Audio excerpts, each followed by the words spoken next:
ನಮಸ್ಕಾರ. ಶಶಿಕುಮಾರ್ ಅಂತೇಳಿ ಶ್ರದ್ಧಾ ಪೋಷಕರ ಸಂಘದಿಂದ ಇತ್ತೀಚೆಗೆ ಶಾಲಾ ಆಡಳಿತ ಮಂಡಳಿಯವರು ಶಾಲಾ ಶುಲ್ಕವನ್ನು 18% ಏಕಾಏಕಿ ಜಾಸ್ತಿ ಮಾಡಬೇಕು ಅಂತ ಒಂದು ನಿರ್ಧಾರವನ್ನು ತಗೊಳ್ಬೇಕು ಅಂತ ಇದ್ದಾರೆ. ಕಾರಣ ಎಲ್ಲ ರೇಟು ಇವಾಗ ದುಬಾರಿ ಆಗಿದೆ, ಜೀವನ ನಡೆಸೋದು ಕಷ್ಟ ಆಗಿದೆ ಟೀಚರ್ಗಳಿಗೆ. ಹಾಗಾಗಿ ನಾವು ಶುಲ್ಕವನ್ನು ಏರಿಸೋದು ಅನಿವಾರ್ಯ ಅನ್ನೋ ಒಂದು ಮಾತನ್ನು ಹೇಳ್ತಾ ಇದ್ದಾರೆ. ನಾವು ಇದಕ್ಕೆ ಪ್ರತಿಕ್ರಿಯೆ ನೀಡಬೇಕು ಅಂದರೆ ಭಾಳ ಖಾರವಾಗಿ ಪ್ರತಿಕ್ರಿಯೆ ನೀಡಬೇಕಾಗುತ್ತೆ. ಯಾಕೆ ಅಂತ ಹೇಳಿದ್ರೆ, ಎಷ್ಟೋ ಜನ ತಮ್ಮ ಮಕ್ಕಳಿಗೆ ಒಳ್ಳೆ ವಿದ್ಯಾಭ್ಯಾಸ ಬೇಕು ಅಂತ ಹೇಳ್ಬಿಟ್ಟು ಸಾಲನೋ ಸೋಲೋನ ಮಾಡಿಬಿಟ್ಟು ಒಳ್ಳೆ ಶಾಲೆಗೆ ಸೇರಿಸ್ತಾರೆ. ಎಷ್ಟೋ ಜನ ಆಟೋ ಡ್ರೈವರ್ಗಳಿದ್ದಾರೆ, ಪ್ರೈವೇಟ್ ಕಂಪ್ನಿಯಲ್ಲಿ ಕೆಲಸ ಮಾಡ್ತಾ ಇರೋರು ಇರ್ಬೋದು.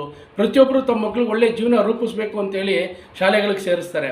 ಇದನ್ನು ಕೆಲವು ಟೈಮಲ್ಲಿ ನಾವು ಶಾಲಾ ಆಡಳಿತ ಮಂಡಳಿಯಿಂದ ಪ್ರಶ್ನೆ ಮಾಡಿದಾಗ, ನಿಮಗೆ ಶುಲ್ಕ ಕಟ್ಟೋಕ್ಕಾಗದಿದ್ದರೆ ಗೌರ್ಮೆಂಟ್ ಶಾಲೆಗೆ ಸೇರಿಸಿ ಅಂತ ಹೇಳೋ ಮಾತುಗಳನ್ನ ಕೂಡ ಕೇಳಿದ್ದೀವಿ ನಾವು. ಆದರೆ ನನ್ನ ಪ್ರಶ್ನೆ, ಎಷ್ಟು ಜನ ಸರ್ಕಾರಿ ಅಧಿಕಾರಿಗಳು ಅವ್ರವ್ರ ಮಕ್ಕಳನ್ನ ಸರ್ಕಾರಿ ಶಾಲೆಗೆ ಸೇರಿಸಿದರೆ, ಸರ್ಕಾರಿ ಶಾಲೆಯ ಅವ್ಯವಸ್ಥೆಗಳು ನೋಡಿದ್ರೆ ಯಾರು ತಾನೇ ನಮ್ಮ ಮಕ್ಕಳನ್ನ ಸರ್ಕಾರಿ ಶಾಲೆಗೆ ಸೇರಿಸ್ಬೇಕು ಅಂತ ಅನ್ಕೋತೀವಿ. ಇಷ್ಟರ ಮಧ್ಯನೂ ಕೂಡ ಈಗ ಸುಮಾರು ಜನ ಪ್ರೈವೇಟಲ್ಲಿ ಕೆಲಸ ಮಾಡ್ತಾ ಇರೋರಿಗೆ ಯಾರಿಗೂ 5 ವರ್ಷಕ್ಕೊಂದ್ಸರಿ ಹೈಕ್ ಆಗಲ್ಲ ಸ್ಯಾಲ್ರೀಸು. ಆದರೆ ಗೌರ್ಮೆಂಟ್ ಕೆಲಸದಲ್ಲಿರೋರಿಗೆ ಪ್ರತಿ 5 ವರ್ಷಕ್ಕೊಂದ್ಸರಿ ಸ್ಯಾಲ್ರಿ ಹೈಕ್ ಆಗುತ್ತೆ.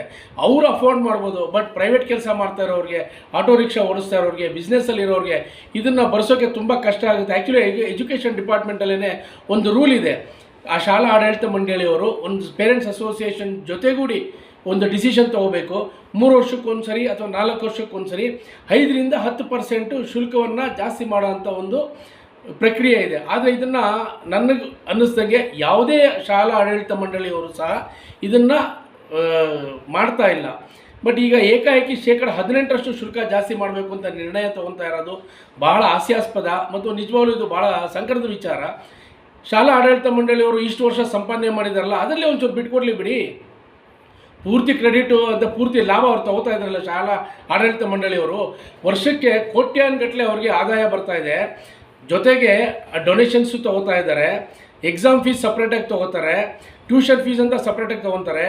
ಒಂದು ಶಾಲಾ ವಾರ್ಷಿಕೋತ್ಸವ ಮಾಡೋದು ಅದಕ್ಕೆ ಸಪ್ರೇಟ್ ದುಡ್ಡು ಕಲೆಕ್ಟ್ ಮಾಡ್ತಾರೆ, ಸ್ಪೋರ್ಟ್ಸಿಗೆ ಸಪ್ರೇಟ್ ದುಡ್ಡು ಕಲೆಕ್ಟ್ ಮಾಡ್ತಾರೆ, ಲೈಬ್ರರಿಗೆ ಸಪ್ರೇಟ್ ದುಡ್ಡು ಕಲೆಕ್ಟ್ ಮಾಡ್ತಾರೆ. ಪ್ರತಿಯೊಂದು ಎಕ್ಸ್ಟ್ರಾ ಕರಿಕ್ಯುಲರ್ ಆ್ಯಕ್ಟಿವಿಟೀಸ್ಗೂ ಸಪ್ರೇಟಾಗಿ ಶುಲ್ಕವನ್ನು ಅವರು ಭರಿಸಬೇಕಾಗುತ್ತೆ ಪೇರೆಂಟ್ಸು. ಇಷ್ಟಾಗಿಯೂ ಕೂಡ ಶಾಲಾ ಆಡಳಿತ ಮಂಡಳಿಯವರು ಅವರ ಜೇಬಿನಿಂದ, ಅಂದರೆ ಅವ್ರಿಗೆ ಬರ್ತಕ್ಕ ಏನು ಲಾಭ ಇದೆ ಅದರಲ್ಲಿ ಯಾವುದನ್ನು ಸಹ ಶಿಕ್ಷಕರುಗಳಿಗೆ ಕೊಡೋಕ್ಕೆ ಅವರು ತಯಾರಿಲ್ಲ.